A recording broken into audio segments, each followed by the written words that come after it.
டெல்லியில் நடைபெறும் தமிழக விவசாயிகளின் போராட்டத்திற்கு வலு சேர்க்கும் வகையில் தஞ்சையில் காவிரி உரிமை மீட்புக் குழுவினர் இரண்டாவது நாளாக ஆட்சியர் அலுவலகத்தை முற்றுகையிட்டு போராட்டத்தில் ஈடுபட்டுள்ளனர். இதுகுறித்த கூடுதல் தகவல்களை நமது செய்தியாளர் லெனினிடம் கேட்டறியலாம். லெனின், காவிரி உரிமை மீட்புக் குழுவினர் டெல்லியில் நடைபெற்றிருக்கக்கூடிய இந்த விவசாயிகளின் போராட்டத்தை முன்னிட்டு அவர்களும் தங்களுடைய போராட்டத்தை தொடங்கியிருக்கிறாங்க. அவர்களுடைய கோரிக்கைகள் என்னவா இருக்கு? அவர்களுடைய இந்த போராட்டத்தை தொடர்ந்து அரசு பிரதிநிதிகள் ஏதாவது பேச்சுவார்த்தைக்கு ஏற்பாடு செஞ்சிருக்காங்களா? அங்க இருக்கக்கூடிய சூழல் என்ன?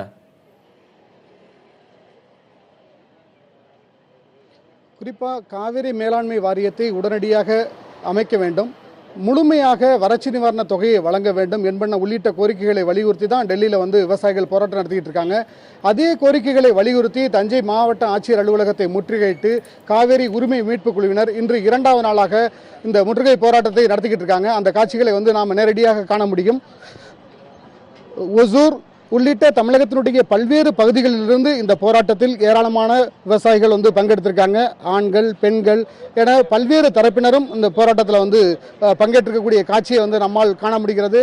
மாவட்ட ஆட்சியர் அலுவலகத்தினுடைய இந்த பிரதான கதவுகள் இரண்டு மூடப்பட்டிருக்கு. ஏராளமான தடுப்புகள் அமைக்கப்பட்டிருக்கு. போலீசார் பாதுகாப்பு பணியில் ஈடுபடுத்தப்பட்டிருக்காங்க. தொடர்ச்சியாக இந்த போராட்டத்தை கைவிட வலியுறுத்தி மாவட்ட அரசு தரப்பிலிருந்து இந்த போராட்டம் நடத்தக்கூடிய நபர்களிடம் பேச்சுவார்த்தை ஈடுபட்டாங்க.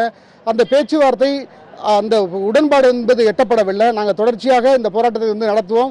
மத்திய மாநில அரசுகள் எங்களுடைய கோரிக்கைகளுக்கு செவிசாய்க்கும் வரை எங்களுடைய போராட்டம் தொடரும் என்கின்ற கருத்தை முன்வைத்து இவர்கள் இந்த போராட்டத்தை நடத்திக்கிட்டு இருக்காங்க. இப்பொழுது காவிரி உரிமை மீட்புக் குழுவினுடைய தலைவர்களில் ஒருவரான வெங்கட்ராமன் ஐயா நம்ம இருக்காங்க. அவங்கள்ட்ட கேட்கலாம்.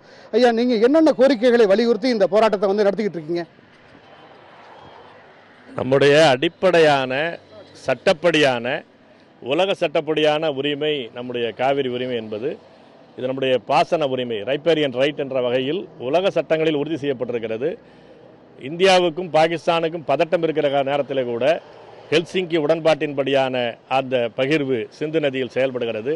பங்களாதேஷுக்கும் இந்தியாவுக்கும் செயல்படுகிறது.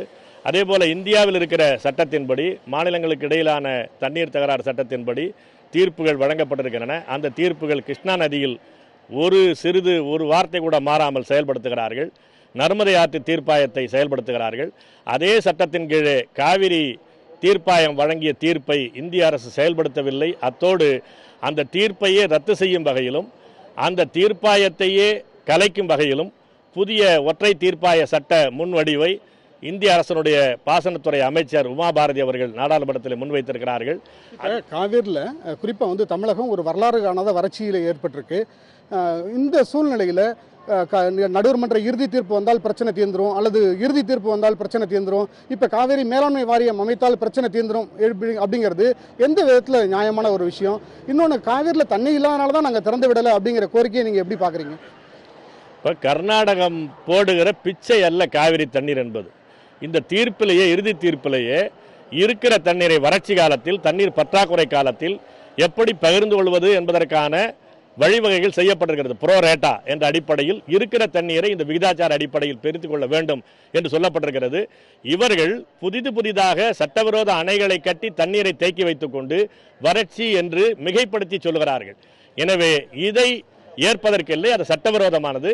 தொடர்கிறார்கள். கர்நாடகம் என்பது மேகதாட்டுவிலே அணை கட்டுவதற்கு கிட்டத்தட்ட 6000 கோடி ரூபாய் ஒதுக்கீடு செய்து கொண்டிருக்கிறார்கள். சட்டவிரோதமான அணை அது.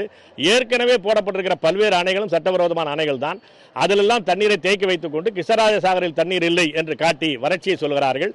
அப்படியே உண்மையில் வறட்சி இருந்தாலும் கூட புரோரேட்டா என்ற அடிப்படையில் இருக்கிற தண்ணீரை பறித்துக் கொள்வதற்கு சட்டத்தில் தீர்ப்பில் இடம் இருக்கிறது. அதை செயல்படுத்த வேண்டும் கர்நாடக அரசு. தொடர்ச்சியாக மத்திய அரசு, மாநில அரசு இவர்களுடைய கோரிக்கைக்கு செவிசாய்த்து பதிலளிக்கும் வரை தங்களுடைய போராட்டம் தொடரும் என்று உறுதியளித்துள்ளனர் தமிழரசன்.